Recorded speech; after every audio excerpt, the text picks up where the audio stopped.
Hello YouTube, welcome back. I am not currently wearing contacts, so I can't really see what I'm looking like in the viewfinder, which doesn't like sound like a big deal, but it's just kind of like throwing me off a little bit because it's not what I'm comfortable with. But one of you suggested that I talk about kind of like a reading list, like books that I've read recently that maybe y'all would want to read this summer. So I'm gonna go through my Goodreads list and see what I've been reading recently.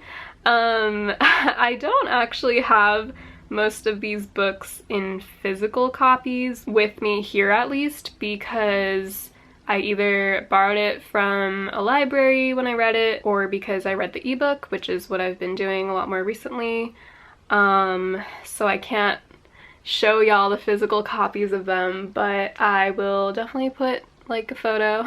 Okay, so starting the year out, the last book I read over winter break, which I technically started on January 2nd, was Sour Heart by Jenny Zhang, which is a very popular book by now, and I'm equally as upset as y'all are that it took me so long to read it, but oh my god, it was phenomenal. What more can I say? Okay, so let's talk a little bit about what I remember from this book. It's a short story collection, so I think there were 5 or 6 short stories in it, and they all centered around the experiences of Chinese American girls growing up in like the New York City area. Something that was pretty cool about it was that characters that showed up in one of the stories, like either as the main character or side characters, would get their own time as the main character or the side character, like vice versa in other stories.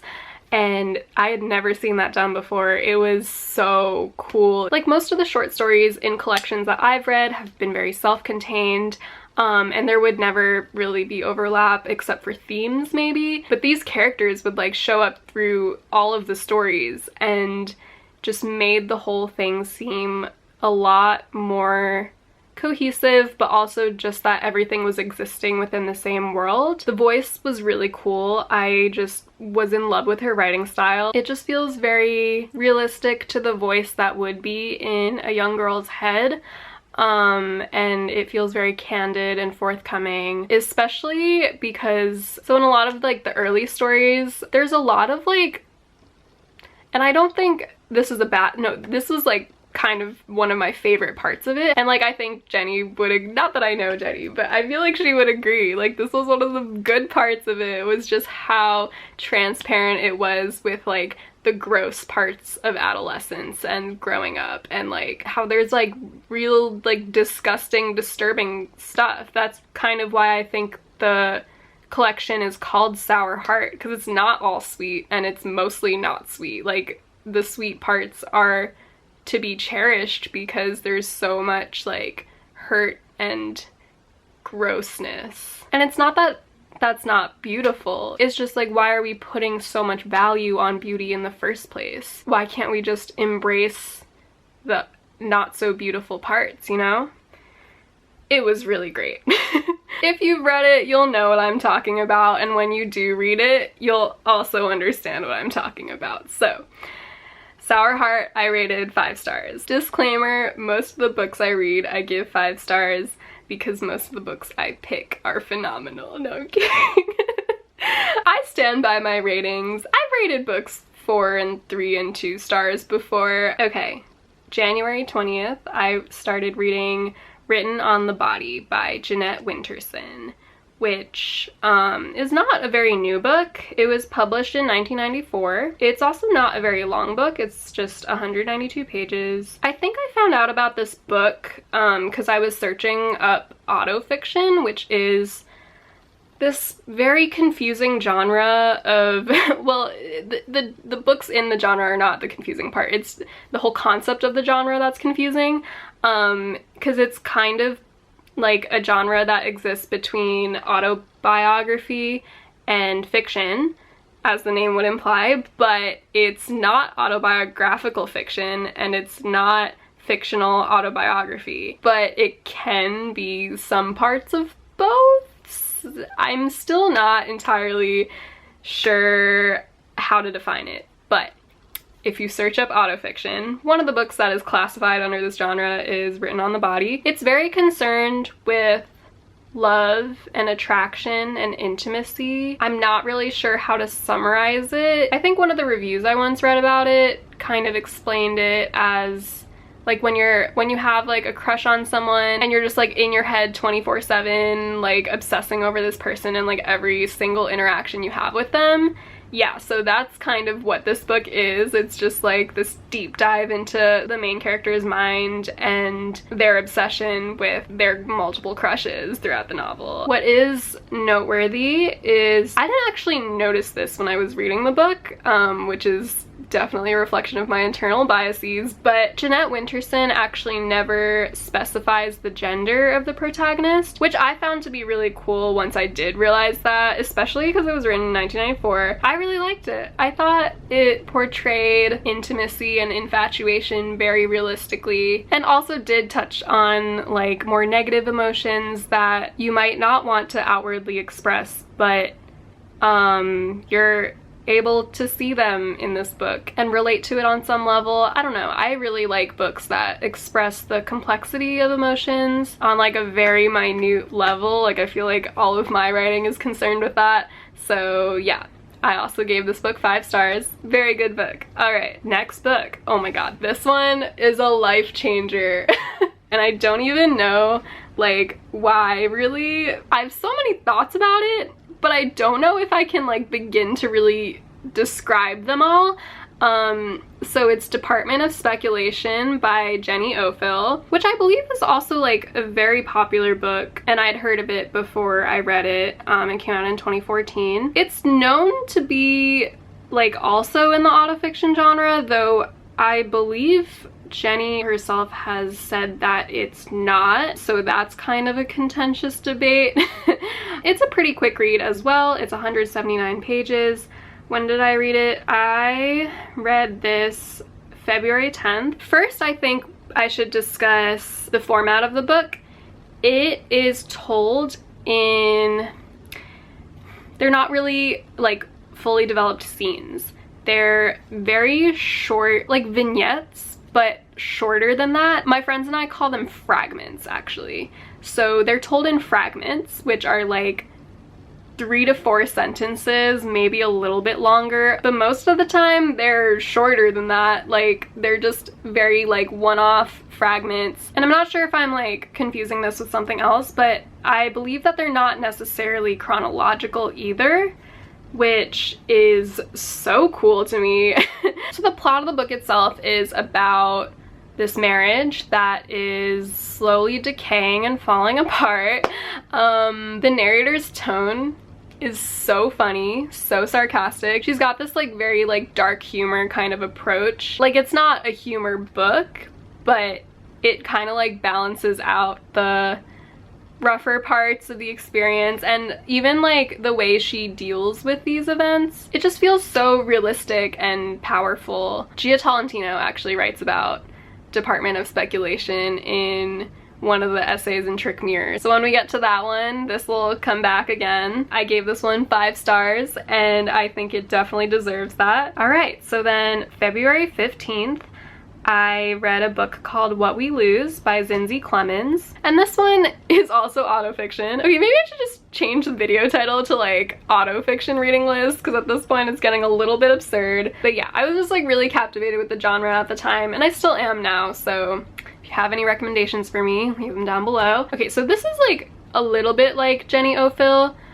but they're not fragments, they're like actual vignettes this time. So yeah, when I say vignettes, like think of The House on Mango Street. Like those were very short, not even flash fiction, like shorter than that stories. They'd take like a few pages, and these stories also took a few pages, sometimes even like 1 page. So this was a really cool book because it's from the perspective of, so she's a mixed woman, her mother is black, her father is white.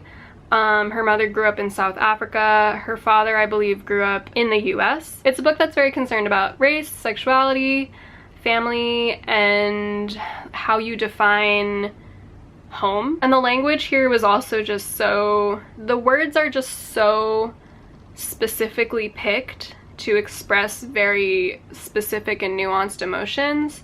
which is something that I love and I think is a commonality between all of these books. Oh yeah, so the unique quality that I was going to mention about this piece of autofiction is that some of the pages are photographs. A lot of the images, if I remember correctly, were like more historical and were mostly there to like document this period of time in South Africa that the reader may not be familiar with. I also gave this book 5 stars because it was incredible. All right, next I read Crazy for Vincent, which is a super short book. This one's 96 pages. So Crazy for Vincent is by a French writer named Hervé Guibert.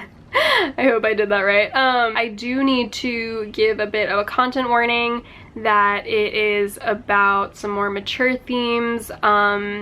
It does depict, it's tough talking about what it depicts because I am really not trying to like make a value judgment. However, for like sex ed purposes, I do think I have some responsibility to say that there are some unsafe sexual practices that are portrayed in this book. Oh, this book is also considered autofiction, and I'm pretty sure Guibert actually writes this about himself and does use his own name in the book. It's about his fascination, his obsession with this other character, Vincent. So for a lot of it, Vincent is also going through some substance abuse, and there's also a very large age gap, and I'm pretty sure Vincent is a minor.